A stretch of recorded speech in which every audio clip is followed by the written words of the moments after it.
بسم اللہ الرحمن الرحیم۔ السلام علیکم۔ ناول شکاری مصنف احمد اقبال، ایپیسوڈ 59۔ ہوش میں آنے پر اسے سخت متلی اور سر درد کا احساس ہوا۔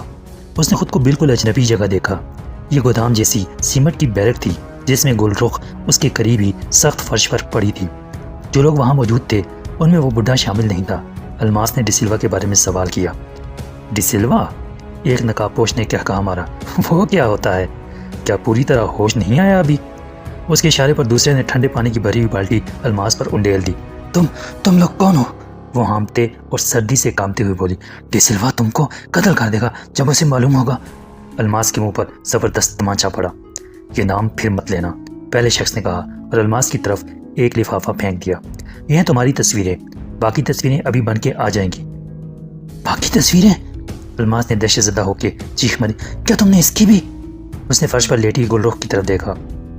ہاں، ہم نے اس کی بھی کچھ تصویریں بنا لی ہیں، وہ شخص بولا۔ اس کا منگیتر کسٹم آفیسر ہے، ہمیں اس سے ایک کام لینا تھا، تم نے ہماری مدد کی، اب تم برابر کی شریک جرم ہو۔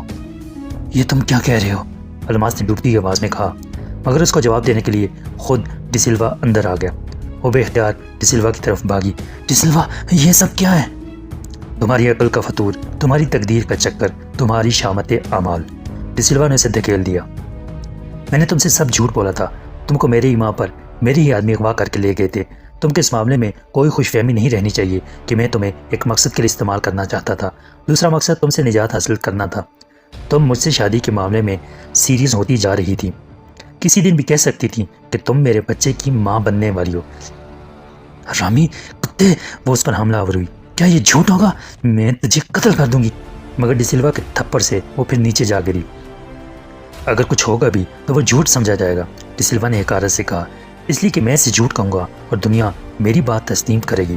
میں ایک معزز آدمی ہوں، تو کیا ہے، 2 ٹکے کی چھوکری؟ یہ تصویریں تیرے ہی خلاف ثبوت فراہم کریں گی، پھر ان میں میری کوئی تصویر نہیں ہوگی۔ بیڈ روم کا وہ سب سامان اور رنگ و روغن بدلا جا چکا ہے جو تصویر میں نظر آتا ہے، اور یہ تصویریں بھی دوسرے لوگوں کے پاس ہوں گی۔ تیرے خلاف یہ لڑکی بھی گواہی دے گی کہ تو اسے پرگلا کے یہاں لائی تھی اور تو نے اپنا نام پتہ سب غلط بتایا تھا۔ تو خودکشی بھی نہیں کر سکتی کیونکہ اس سے تیرے گھر والوں کی عزت پر آنے والا بدنامی کا داغ نہیں مٹے گا۔ تیرے بعد دنیا تیرے ماں باپ کے منہ پر تھوکے گی اور تیری بہنیں ساری عمر کنواری بیٹھی رہیں گی۔ فرش پر پڑی الماس نے نیم بے ہوشی کے عالم میں یہ سب باتیں سنی۔ تقدیر کی اس بے رحمی پر اور اپنی بے بسی پر روتے روتے اس کے آنسو بھی خشک ہو گئے، اور ڈی سلوا کی داغا بازی پر خودکشی سے قتل تک کے تمام اقدامات کو ناقابل عمل سمجھنے کے بعد اس نے ڈی سلوا کے لیے کام کرنا منظور کر لیا۔ ڈی سلوا نے اسے یقین دلا دیا تھا کہ اس نے کوئی حماقت اور حکومت دوری نہ کی تو اسے معاف کر دیا جائے گا اور اس کے خلاف تمام ثبوت ختم کر دیے جائیں گے۔ پھر ڈی سلوا نے اسے گل رخ کے منگیتر سے رابطہ قائم کرنے کے لیے کہا جو کسٹم آفیسر تھا اور ڈی سلوا کو خاصا نقصان پہنچا چکا تھا، رشوت قبول نہیں کرتا تھا اور 2 مرتبہ ڈی سلوا کے آدمیوں کو مار کے بھگا چکا تھا۔ الماس اس کے پاس ایک مخبر بن کے پہنچی۔ کسٹم آفیسر بہت ذہین آدمی تھا۔ اس نے سب سے پہلے الماس سے یہی پوچھا کہ بظاہر وہ ایک شریف لڑکی نظر آتی ہے، اس کا اسمگلروں سے کیا تعلق ہے اور اسے ان کے بارے میں معلومات کیسے حاصل ہوئیں؟ الماس نے کہا کہ وہ اچھے گھر کی لڑکی ہے، مگر اس کا بھائی صحبت بد میں پڑھ کے خاندان کی عزت کو خاک میں ملانے پر تل گیا۔ اس کے پاس مشکوک چال چلن اور صورت سے بدکماش نظر آنے والے افراد کا آنا جانا ہے۔ ان کے ساتھ جاتا ہے تو کئی دن لوٹ کر گھر نہیں آتا، اور آتا ہے تو نوٹوں سے بھرا ہوا بریف کیس لے کر آتا ہے۔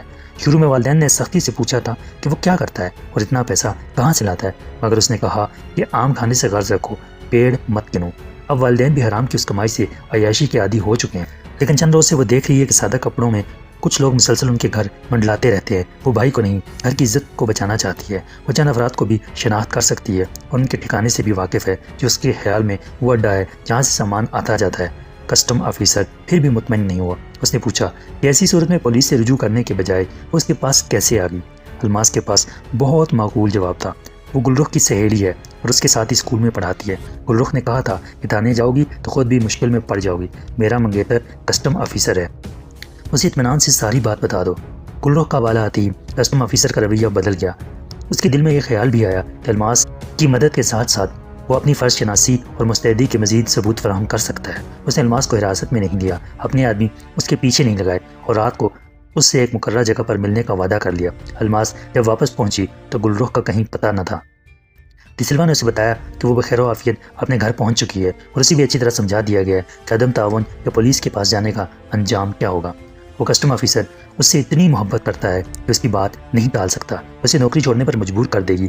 اس نوکری میں ہر وقت جان کو خطرہ لاحق رہتا ہے، کیونکہ واسطہ پڑتا ہے اسمگلروں سے جو انتہائی مجبور ہو جائیں تو ایک کی جگہ 10 کو قتل کرنے سے بھی گریز نہیں کرتے۔ گلرخ اسے کاروبار کے لیے سرمایہ فراہم کرے گی اور اس کسٹم آفیسر سے صاف کہہ دے گی کہ وہ نوکری اور شادی میں سے ایک کا انتخاب کرے۔ اگر وہ اس کو قائل کر کے اپنی بات منوانے میں کامیاب ہو گئی تو اس کی تمام تصویریں واپس کر دی جائیں گی، لیکن وہ ناکام رہی تو ہم یہ تصویریں اس کی شادی کے بعد استعمال کریں گے۔ ابھی تو خود گلرخ کو بھی معلوم نہیں کہ اس کی تصویریں اتاری گئی ہیں اور اسے کچھ معلوم ہونا بھی نہیں چاہیے۔ الماس خود کو چالاک سمجھنے اور اتنے تلخ تجربات سے گزر کے محتاط ہو جانے کے باوجود ڈی سلوا کے پھیلائے ہوئے دوسرے جال میں گرفتار ہو گئی۔ اسے یہ سوچنا چاہیے تھا کہ جو شخص ایک بار اپنے کیے ہوئے تمام وعدے اتنی ڈٹائی سے توڑ سکتا ہے وہ دوسری بار بھی ایسا کر سکتا ہے۔ اس کا ذہن ویسے بھی سوچنے سمجھنے کی صلاحیت سے محروم ہو چکا تھا اور اس کی تمام خواہش یہ تھی کہ وہ عزت و ابرو کے ساتھ جلد از جلد اس دلدل سے نکل جائے۔ اسے اپنی رسوا کن تصویریں اور ان کے نیگیٹو مل جائیں اور وہ خطرہ ٹل جائے جو اس کی خاندان کی اور چھوٹی بہنوں کی زندگی تباہ کر سکتا تھا۔ یہ فنا اور بقا کی جدوجہد کا مسئلہ تھا۔ چنانچہ الماس نے خود غرض بن کے تمام اخلاقی قدروں کو بالائے طاق رکھ دیا تھا۔ اب گلرخ پر کیا گزرتی ہے، اس کسٹم آفیسر کے ساتھ کیا ہوتا ہے، اس کے بارے میں خود کو مورد الزام سمجھنے کی شرمندگی بھی نہیں رہی تھی۔ ڈی سلوا کے آدمی الماس کو اور اس کسٹم آفیسر کو کسی نامعلوم جگہ لے گئے جہاں ایک بار پھر الماس کے ساتھ وہ سب ہوا جو پہلے بھی ہو چکا تھا۔ فرق صرف اتنا تھا کہ اس مرتبہ بیڈ روم بدل گیا تھا اور اس کا پارٹنر ایک کسٹم آفیسر تھا۔ ہوش میں آنے کے بعد الماس نے دیکھا کہ وہ کسٹم آفیسر ایک کرسی پر بیٹھا ہے۔ ڈی سلوا اسے سمجھا رہا تھا کہ وہ عقل سے کام لے اور ان کی مدد کرے تو اس میں دونوں کا فائدہ ہے، ورنہ نقصان صرف کسٹم آفیسر کا ہوگا۔ اسے الماس کی پہلے والی تصویریں دکھا کر یقین دلا دیا گیا تھا کہ جو عورت اسے پھانس کر لائی ہے وہ ایک بدکردار طوائف ہے جس کے شریفانہ حلیے سے لوگ دھوکہ کھا جاتے ہیں۔ اس کی چند قابل اعتراض تصویریں اتار لی گئی ہیں جن سے ثابت کیا جا سکتا ہے کہ وہ عیاش اور بدگماش آدمی ہے۔ ان تصویروں پر اور تمہاری باتوں پر کوئی یقین نہیں کرے گا، کسٹم آفیسر بولا۔ ڈی سلوا ہنسا۔ دنیا برائی پر بہت جلد یقین کر لیتی ہے، تمہاری منگیتر گلرخ بھی ضرور یقین کرے گی۔ الماس نے اس کو اپنا نام پتہ سب غلط بتایا تھا۔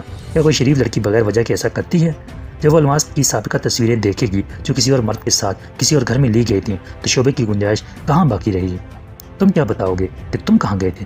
اگر یہ کہو گے کہ مخبری کرنے یا چھاپا مارنے کے لیے اسمگلروں کے اڈے کا سراغ لگانے گئے تھے تو پوچھنے والے پوچھیں گے کہ وہ اڈا کہاں تھا، کس کا تھا اور وہاں تمہیں کیا ملا؟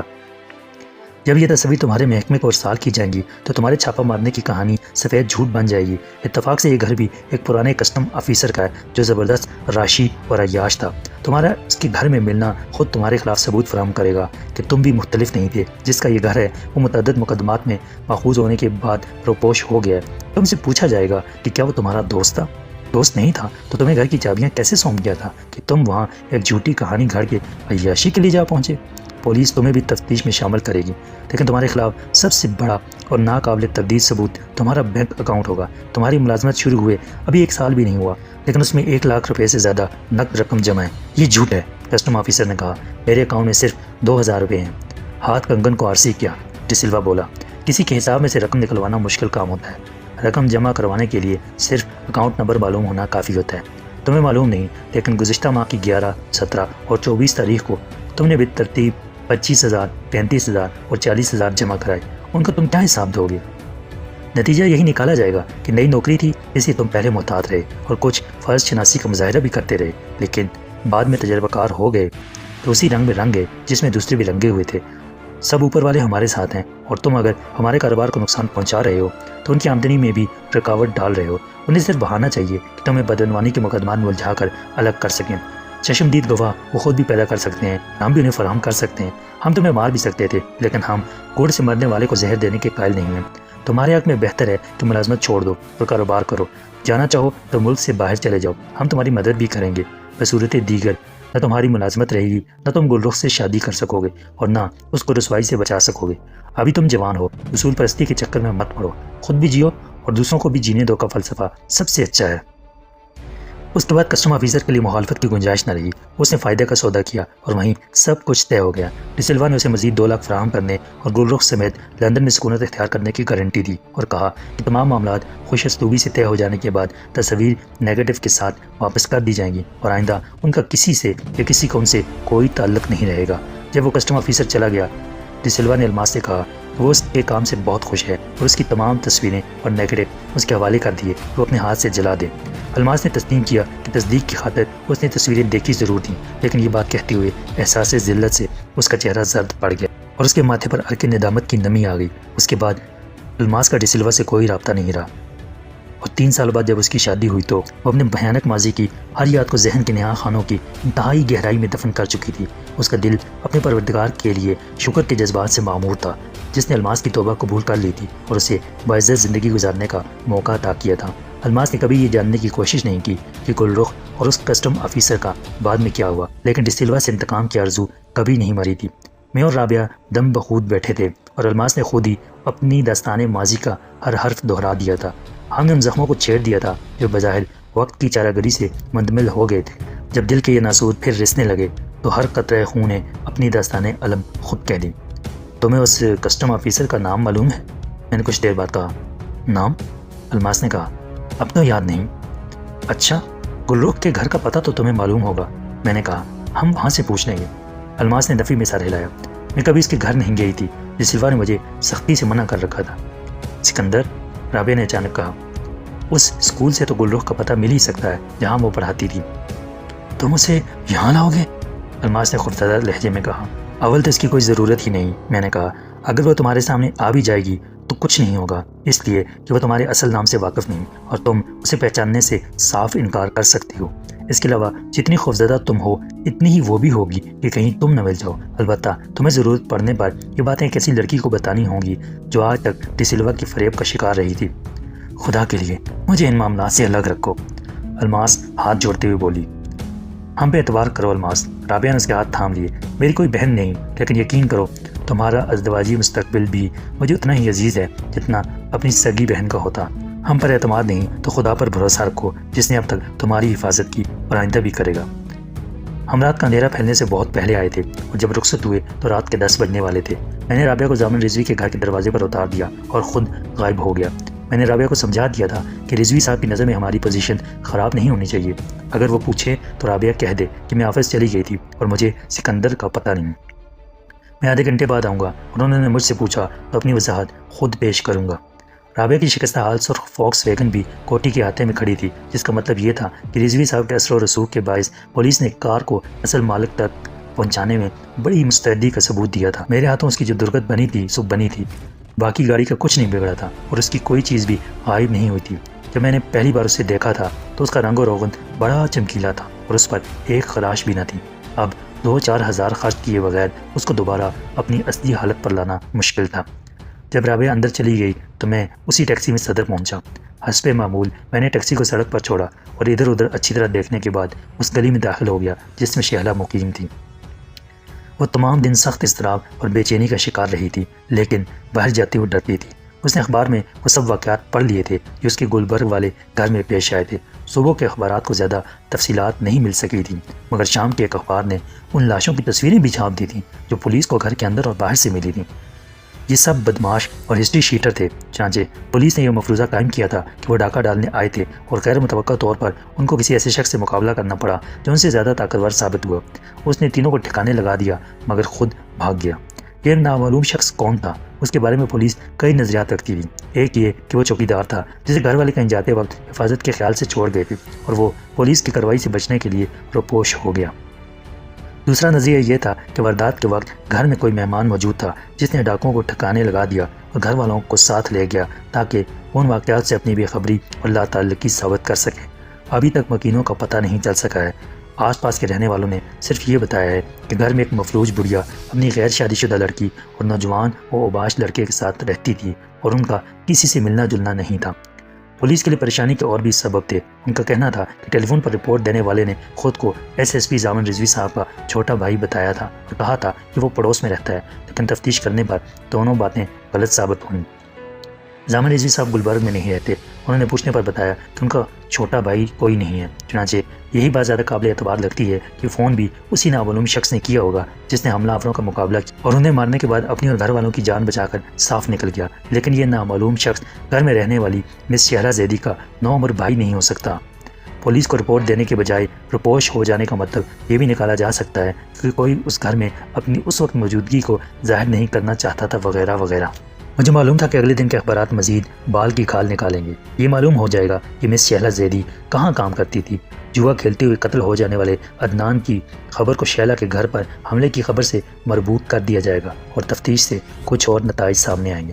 اگر ضامن رضوی صاحب کو معلوم ہوا کہ میں نے شہلا کو کہاں چھپا رکھا ہے تو وہ فوراً سمجھ جائیں گے کہ جس نامعلوم نوجوان نے 3 ڈاکوؤں کو مار دیا اور پھر ضامن رضوی صاحب کا نام لے کر پولیس کو فون کیا، وہ میرے سوا کوئی اور نہیں ہو سکتا۔ وہ یہ بھی سمجھ لیں گے کہ مارے جانے والے ڈاکہ ڈالنے نہیں آئے تھے بلکہ ڈی سلوا کے آدمی تھے۔ اس کے بعد ان کے لیے سخت ترین آزمائش کا مرحلہ درپیش ہوگا، یعنی وہ فرض شناسی کا ثبوت دیتے ہوئے پولیس کو حقائق سے آگاہ کر دیں یا خاموش رہیں، کیونکہ میرے اور رابعہ کے انکار کی صورت میں کچھ بھی ثابت نہیں ہوتا۔ لیکن اب تک جو کچھ انہوں نے میرے لیے اور رابعہ کے لیے کیا تھا وہ سب خاک میں مل جاتا اور یہ نیکی برباد گناہ لازم والی بات ہوتی۔ یہ بھی ناممکن تھا کہ وہ مسلسل چشم پوشی سے کام لیں اور ایک کے بعد ایک میری ہر مصیبت کو اپنی مصیبت سمجھ کے قبول کرتے جائیں۔ انہوں نے مجھے پناہ دی تھی، میرے ساتھ محسن کو رکھا تھا، پھر رابعہ کو اپنے گھر میں بیٹی کی طرح جگہ دی تھی۔ اب شہلا اس کی مفلوج ماں کا بار ان پر ڈالنا ظلم ہوتا۔ کچھ دیر سوچنے کے بعد میں نے اس مسئلے کو التوا میں رکھنا مناسب سمجھا، کیونکہ فوری مسئلہ عدنان کا تھا، جس کے بارے میں شہلا نے ابھی تک ایک اخبار کی چھوٹی سی خبر کے سوا کچھ نہیں دیکھا تھا۔ یہ اخبار بھی اس نے ماسی کے ذریعے پاس پڑوس کے کسی گھر سے منگوائے تھے۔ مجھے اندازہ تھا کہ عدنان کی لاش اس وقت سرکاری مردہ خانے میں بہت سی لاوارث لاشوں کے درمیان پڑی ہوگی اور پولیس منتظر ہوگی کہ کوئی وارث آئے تو اسے تفتیش کے جال میں جکڑ لے۔ شہلا کا وہاں جانا بعید از قیاس تھا، کیونکہ ہمیں تو ظاہر کرنا تھا کہ حاملہ آور اس کو اغوا کر کے لے گئے تھے اور مناسب وقت تک اس کو چھپائے رکھنا تھا۔ دوسری طرف یہ بھی ضروری تھا کہ عدنان کی لاش حاصل کر کے اس کی تدفین کی جائے، ورنہ بہت سی لاوارث قرار دی جانے والی لاشوں کی طرح یہ لاش بھی میڈیکل کالج کے طلباء کو فروخت کر دی جائے گی، جن کی تکمیل اور تحصیل علم کے لیے وہ تجربات کرنے پڑتے ہیں جو زندہ انسانوں پر نہیں کیے جا سکتے، مگر جس پر مردے کبھی معترض نہیں ہوتے۔ میں عدنان کا وارث نہیں تھا اور یہ بھی ناممکن تھا کہ میں عدنان کی ماں کو پہلے یہ جان لیوا خبر سناؤں اور پھر اسے ساتھ لے کر ہسپتال جاؤں۔ شہلا کی ماں گولی کھا کے سو چکی تھی۔ میں نے شہلا سے انگریزی میں کہا کہ وہ ماسی کو بھی سو جانے دے اور اپنے آپ کو ایک بہت بڑی خبر سننے کے لیے تیار کر لے۔ مجھے بھوک بالکل نہیں تھی، چنانچہ میں نے صرف ایک پیالی چائے پی اور ماسی سے کہا کہ وہ دوسرے کمرے میں شہلا کی ماں کے پاس سو جائے۔ میں دیکھ رہا تھا کہ شہلا کی حالت غیر ہو رہی ہے اور وہ جلد از جلد وہ بری خبر سننا چاہتی ہے۔ بات یہ ہے شہلا، میں نے موقع پاتے ہی کہا، کہ زندگی میں ہر آدمی کو ناقابل تصور صدمات جھیلنے پڑتے ہیں۔ ہر بار وہ سمجھتا ہے کہ یہ صدمہ برداشت سے باہر ہوگا، لیکن وقت آنے پر نہ صرف یہ کہ وہ صدمہ جھیل کر زندہ رہتا ہے بلکہ کچھ عرصے بعد اس کے نقش تک مٹ جاتے ہیں، مثلاً والدین کے لیے اولاد کا صدمہ یا بہن کے لیے اکلوتے بھائی کی موت کا صدمہ۔ صاف کہو، تم کیا کہنا چاہتے ہو؟ وہ چلائی۔ کیا میرا صبر و حوصلہ آزما رہے ہو؟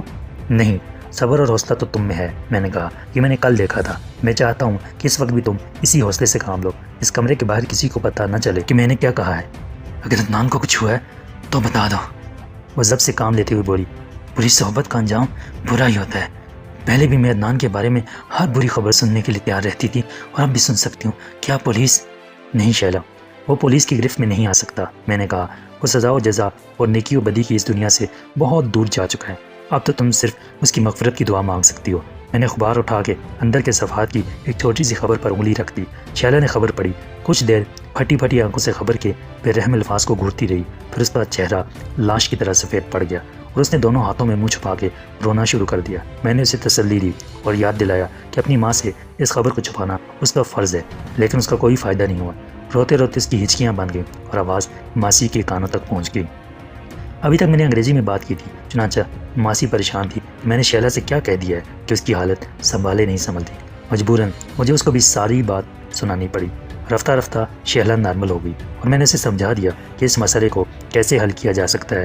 عدنان کی ماں سے حقیقت کو چھپائے رکھنے کے لیے ایک ایسی عورت کا تعاون درکار ہوگا جو وقتی طور پر ماں کا کردار نبھا سکے۔ اس کام کے لیے مناسب ترین عورت رابعہ کی خادمہ ماسی ہی ہو سکتی تھی۔ وہ صورت سے اور عادات و اطوار سے اتنی سیدھی سادی اور بیوقوف لگتی تھی کہ مجھے اس کی کامیابی مشکوک نظر آتی تھی۔ ماسی کے لیے حقیقی ماں کی طرح اکلوتے بیٹے کے اس طرح مارے جانے پر غم کا اظہار کرنا اور اپنی المیہ اداکاری سے کسی پر اذیت ظاہر نہ ہونے دینا بہت مشکل کام تھا، لیکن میں نے غور و خوض کے بعد اس کا بھی ایک آسان سا حل تلاش کر لیا۔ ماسی کو سمجھانے اور اطمینان دلانے میں مجھے خاصی دشواری کا سامنا ہوا، مگر بالآخر وہ سمجھ گئی اور میں نصف شب کے بعد رخصت ہوا۔ رضوی صاحب سو چکے تھے۔ میں کوٹھی کے دروازے سے سیدھا گزر کے عقبی حصے میں چلا گیا۔ سرونٹ کوارٹر میں بھی اندھیرا تھا۔ میں نے رضوی صاحب کے ڈرائیور کانسٹیبل کو ڈسٹرب کرنا مناسب نہ سمجھا، جس کی نظر میں ہماری حیثیت پہلے ہی بہت پراسرار تھی اور کسی حد تک خطرناک ہو گئی تھی۔ وہ مجبور تھا تو صرف اس لیے کہ رضوی صاحب ہمارا لحاظ کرتے تھے اور ہم پر بہت مہربان تھے، ورنہ وہ کب کا ہمیں نکال باہر کر چکا ہوتا۔ تاہم اس نے اب سلام دعا تک بھی ترک کر دی تھی، جس کی ہمیں بھی پرواہ نہیں تھی۔ اندھیرے میں جگنو سا چمکتا دکھائی دیا تو میں سمجھ گیا جو محسن لوٹ آیا ہے اور اپنی یا میری پریشانی کے باعث جاگ رہا ہے اور انتظار کا وقت کاٹنے کے لیے بستر پر لیٹا سگریٹیں پھونک رہا ہے۔ اپنی بات کہنے سے پہلے یہ ضروری تھا کہ میں اس کی سنوں۔ حسب توقع وہ گھر سے ایک زبردست جنگ لڑ کے آ گیا تھا اور اپنے پیچھے ایک شدید جذباتی بحران چھوڑ آیا تھا۔ والدین اس کی باغیانہ روش پر بے حد دکھی اور برافروختہ تھے، لیکن کوئی انتہائی قدم اٹھاتے ہوئے اسے آگ بھی نہیں کر سکتے تھے۔ ایک بیٹا ان کی ضرورت بھی تھا اور مجبوری بھی، لیکن اس تمام فساد کا ذمہ دار میں ٹھہرا تھا، جس نے پہلے بھی فوزیہ کی زندگی تباہ کی تھی اور اب بھی اس کے مقدر میں کوئی خوشی نہیں دیکھ سکتا تھا۔ چنانچہ میں نے محسن کو بھڑکایا تھا۔ فوزیہ ایک ناسمجھ، ناتجربہ کار اور جذباتی لڑکی تھی۔ محسن اسے سمجھا سکتا تھا اور اسے حقیقت کو تسلیم کرنے پر آمادہ کر سکتا تھا، مگر اس نے جو کچھ کیا برعکس کیا۔ اس کی ماں کا خیال تھا کہ اب شیروانی صاحب کو میری سرپرستی سے فوراً ہاتھ کھینچ لینا چاہیے، کیونکہ میں کمینہ اور احسان فراموش ثابت ہوا ہوں۔ شیروانی صاحب اس زنانہ منطق سے قائل نہیں ہوئے اور انہوں نے صاف کہہ دیا وہ اس معاملے میں قطعی غیر جانبدار رہیں گے، جس کا جو دل چاہے کرے، وہ خود بھی کسی کے کہنے سے مجبور ہو کے کچھ نہیں کریں گے۔ یہ محسن کے نقطۂ نظر سے بڑی حوصلہ افزا بات تھی۔ شیروانی صاحب نے فوزیہ پر زبردستی اپنی مرضی مسلط کرنے سے انکار کر دیا تھا تو دوسری طرف مجھ سے وہ تعلق ختم کرنا بھی منظور نہیں کیا تھا، جس کی بنیاد میرے والد کی اور ان کی نصف صدی پرانی دوستی کے رشتوں پر تھی۔ مجموعی صورتحال سے محسن خوش اور مطمئن تھا۔ شیروانی صاحب نے پہلی بار بیوی کی بات ماننے سے انکار کر کے یہ ثابت کر دیا تھا کہ وہ بھی شوہر ہیں، بیوی کے غلام نہیں۔ چنانچہ اکیلی فوزیہ کی ماں اب اپنی مرضی سے کچھ نہیں کر سکتی تھی۔ شوہر نے ان کا ساتھ دیا ہوتا تو محسن کو یقیناً شکست ہو جاتی اور فوزیہ کے مستقبل کا فیصلہ بھی ہو جاتا۔ میں نے اپنی بات کم سے کم الفاظ میں کہی، کیونکہ رات بہت بیت چکی تھی اور میں اگلے دن تازہ دم اٹھنے کے لیے نیند کی کمی پوری کرنا چاہتا تھا۔ محسن نے میرے منصوبے سے اتفاق کیا اور اپنے خدشات کا اظہار بھی کیا کہ پول کھل گئی تو ہمارے ساتھ ماسی بھی مصیبت میں گرفتار ہو جائے گی، مگر مصیبت کا مفہوم بھی ہمارے لیے غیر اہم ہو گیا تھا۔ مشکلیں اتنی پڑی مجھ پر کہ آسان ہو گئی والا معاملہ تھا۔ صبح 9 بجے پھر رابعہ نے مجھے بیدار کیا۔ مانا کہ جناب گھوڑوں کا تمام سٹاک بیچ کر سوئے تھے، وہ مسکرا کے بولی، مگر اب جاگنے کا خیال نہیں ہے کیا؟ جاگ تو میں رہا تھا، میں نے ادکھلی آنکھوں سے اسے دیکھا، لیکن منتظر تھا کہ تم آ کے جگاؤ۔ اگر ہر صبح اسی طرح تمہارے آفتاب حسن کی دید سے طلوع ہو۔ رابعہ کا چہرہ شفق رنگ ہو گیا اور اس نے گھبرا کے محسن کی طرف دیکھا، جو سر تک چادر تانے مردے کی طرح سیدھا لیٹا ہوا تھا۔ کیسی باتیں کرتے ہو، محسن سن لے گا۔ فکر مت کرو، محسن سو رہا ہے، محسن نے ہلے جلے بغیر کہا اور رابعہ بے اختیار پلٹ کر بھاگی۔ محسن کہکا مار کے اٹھ بیٹھا، یار یہ سب لڑکیاں ایک جیسی باتیں کیوں کرتی ہیں؟ پڑھی لکھی ہوں یا جاہل، چہ خوب یہ باتیں سننا بھی چاہتی ہیں اور فرماتی ہیں کیسی باتیں کر رہے ہو۔ اگر اس رومانٹک سین کو آپ کچھ اور دیر چلنے دیتے تو کیا تھا؟ میں نے تکیہ اس کی طرف پھینکا، اور جس دن تجھے عشق ہوا نا کسی سے، اس روز میں پوچھوں گا یہ باتیں کیسی لگتی ہیں۔ سچا عشق ہمیں زکام کی طرح اکثر ہوتا رہتا ہے، محسن نے ارشاد کیا، علاج دونوں کا نہیں، خدا شفا دیتا ہے ورنہ بندہ نکاح فرما لیتا ہے۔ صبح کا آغاز اچھا ہوا تھا۔ زامن رضوی صاحب ڈیوٹی پر جا چکے تھے، چنانچہ ہم نے کوٹھی میں ناشتہ کیا اور بہت سی چیزوں کے ساتھ بیگم رضوی کی جھاڑ بھی کھائی۔ ان کو ہماری شب و روز کی مصروفیت پر سخت تشویش لاحق تھی کہ ہم کہاں رہتے ہیں، کیا کرتے ہیں اور کیوں کرتے ہیں وغیرہ وغیرہ۔ چونکہ ان کا ہمارے معاملات سے بے خبر اور بے تعلق رہنا ہی بہتر تھا، اس لیے ہم باتوں کو مذاق میں ٹال گئے۔ پھر میں نے موقع پا کے مردخانے فون کیا اور عدنان کے بارے میں دریافت کیا۔ مجھ سے 10 منٹ بعد دوبارہ فون کرنے کو کہا گیا۔ 10 منٹ بعد فون اٹھانے والے نے بہت سے سوالات کیے کہ میں کون ہوں اور عدنان سے میرا کیا رشتہ ہے۔ بات کرنے والا کوئی ڈاکٹر تھا۔ میں نے اسے بتایا کہ میں عدنان کا فیملی ڈاکٹر ہوں اور اس کی فالج زدہ ماں کا علاج کر رہا ہوں۔ مجھے آج ہی معلوم ہوا ہے کہ عدنان کو کسی نے قتل کر دیا ہے۔ اس خبر سے اس کی ماں کی حالت زیادہ خراب ہو گئی ہے۔ جسمانی طور پر وہ پہلے ہی مفلوج تھی، اب اس کا ذہن بھی مفلوج ہو گیا ہے۔ دیکھیے جناب، یہ پولیس کیس ہے، مجھ سے بات کرنے والے ڈاکٹر نے کہا۔ مجھے ہمدردی ضرور ہے، لیکن میں آپ کی کیا مدد کر سکتا ہوں؟ میں چاہتا تھا کہ لاش کو اسپتال میں ہی غسل اور کفن وغیرہ دے دیا جائے، میں نے کہا، اور وہیں سے تدفین کے لیے قبرستان پہنچا دیا جائے۔ اگر لاش گھر لائی گئی تو ممکن ہے اس کو دیکھتے ہی عدنان کی ماں مر جائے۔ آئی ایم سوری، آپ نے دیر سے فون کیا، وہ بولا۔ عدنان کی لاش کو وارث لے جا چکے ہیں۔ آپ کا مطلب ہے کہ لاش اس کی بہن کے حوالے کر دی گئی ہے؟ میں نے اپنی حیرت پر قابو پا کر کہا، جہاں تک مجھے معلوم ہے اس کا کوئی اور قانونی وارث نہیں ہے۔ مجھے تو یہ معلوم ہے کہ کل ایک صاحب آئے تھے اور یہی وقت تھا، چنانچہ میری ہی ڈیوٹی تھی۔ انہوں نے بھی یہ بات کہی تھی کہ عدنان کی ماں مفلوج ہے، اس لیے خود نہیں آ سکتی، اور بہن اس صدمے سے بے ہوش پڑی ہے، اس لیے وہ بھی نہیں آ سکتی۔ پھر انہوں نے پولیس سے بات کی اور لاش لے گئے۔ غالباً وہ لڑکی کے چچا تھے۔ ڈاکٹر نے کہا۔ چچا؟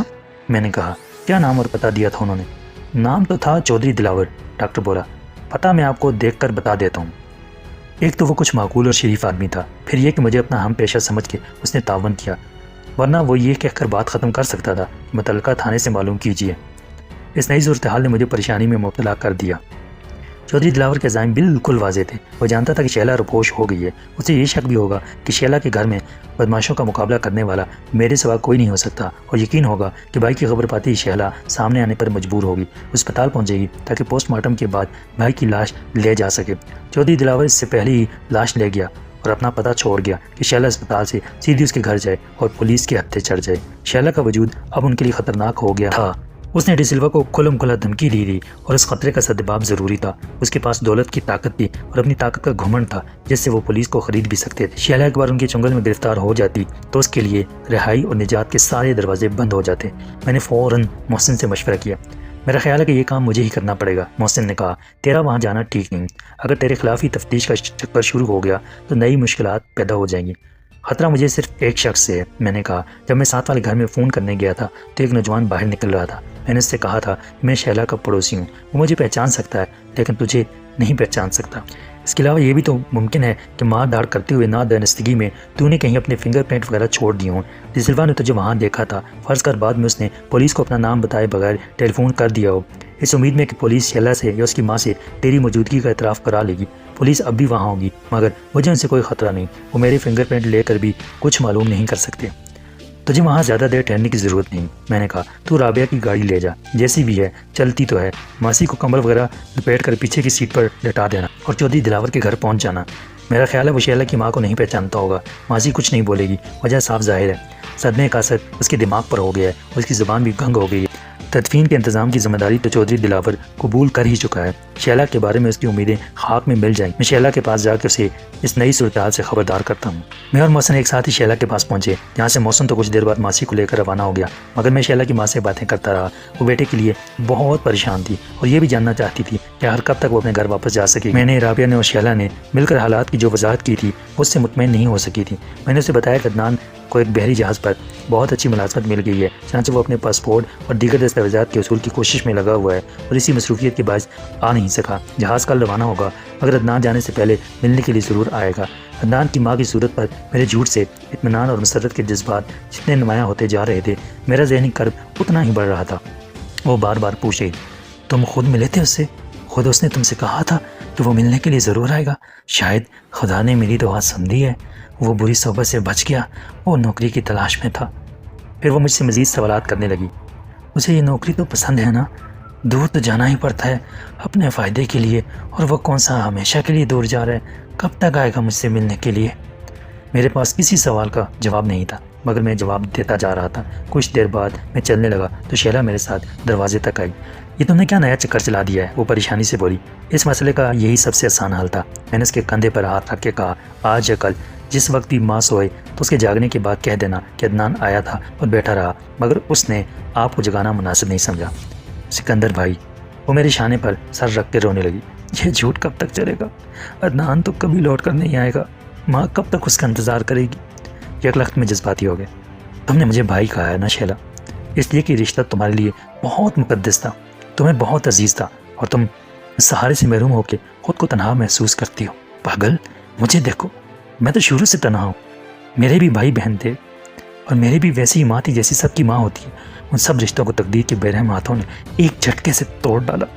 میرا باپ بہت باہمت تھا، جس نے اس وطن کے لیے اتنی بڑی قربانی دی، مگر حوصلہ نہیں آ رہا۔ اس کے گھر کو اجاڑنے والے تو غیر تھے اور دشمن تھے، مگر اس کو مارنے والے اپنے کہلاتے تھے۔ اب میں اکیلا ہوں، مگر تم نے بہن کا رشتہ قائم کر کے میرے اس احساس کو ختم کر دیا۔ اب ہم دونوں اکیلے نہیں، سمجھ لو کہ میں سکندر نہیں بلکہ عدنان ہوں، اور میرے ہوتے ہوئے تمہیں فکر مند ہونے کی یا پریشان ہونے کی ضرورت نہیں۔ لیکن میرے بھائی، مجھے بھی تو بتاؤ کہ ہم ماں کو کیسے دلاسا دیں گے؟ وہ میں نے سوچ لیا ہے۔ میں نے شیلا کے آنسوؤں کو اسی کے دوپٹے سے صاف کر دیا۔ سمندر پار سے عدنان کے خطوط برابر آتے رہیں گے اور انہیں یہی ہوگا کہ وہ بالکل خیریت سے ہے اور خوش ہے، اور تم یہ خط پڑھ کے ماں کو سناتی رہو گی۔ کبھی کبھی وہ تمہارے لیے اور ماں کے لیے تحائف بھی بھیجے گا۔ یہ سب کیسے ہوگا بھیا؟ وہ نظریں جھکا کے بولی، اب تو میری نوکری بھی نہیں رہی ہے۔ میری چھوٹی سی بہن، میں نے اس کے سر پر ہاتھ پھیرتے ہوئے کہا، میں سب کچھ کر لوں گا، بس مجھے تھوڑی سی مہلت چاہیے، رفتہ رفتہ سب ٹھیک ہو جائے گا۔ باہر آ کے سڑک تک پیدل جاتے ہوئے میں سوچتا رہا کہ سب کیسے ٹھیک ہوگا۔ شیلا اس گھر میں کیسے واپس جائے گی، اور واپس نہیں جائے گی تو یہاں کب تک رہے گی؟ کیا بھائی کی حیثیت سے میں اپنی تمام ذمہ داریاں پوری کر سکوں گا؟ میں تو خود مسائل کی جال میں اتنا الجھا ہوا تھا کہ خود اپنی مدد بھی نہیں کر سکتا تھا، اور میرے مسائل بہت بڑے تھے، انتہائی خطرناک تھے، اور میرے لیے چیلنج کی حیثیت رکھتے تھے۔ شکاری میری جان کے در پہ تھے، اور مجھے چن چن کر ہر شکاری کو شکار کرنا تھا یا خود شکار ہو جانا تھا۔ شکاری میرے لیے جال پھیلا رہے تھے، اور میں خود کو بچاتا ہوا ہر شکاری کی طاق میں تھا۔ میری ایک غلطی یا ایک غلط قدم میری شکست کا سبب بن سکتے تھے، لیکن یہ شکست صرف میری نہ ہوتی، کیونکہ اس جنگ میں رابعہ بھی شریک تھی، محسن بھی شامل تھا، شہلا اور الماس بھی فریق بن گئی تھیں، اور ایک لڑکی گلرخ بھی آ گئی تھی جسے میں نے دیکھا تک نہیں تھا، اور جس کے بارے میں مجھے یہ بھی خبر نہ تھی کہ وہ اپنے اسی چاہنے والے کسٹم افسر کے ساتھ شاد و آباد ہے یا اپنی غیرت کے ساتھ کسی بے نشان مدفن میں سو چکی ہے۔ مجھے سلامت شاہ، فمانچو، غلام علی اور دوسرے بہت سے لوگ یاد آئے جو میری وجہ سے مارے گئے تھے یا میرے ہاتھوں مارے گئے۔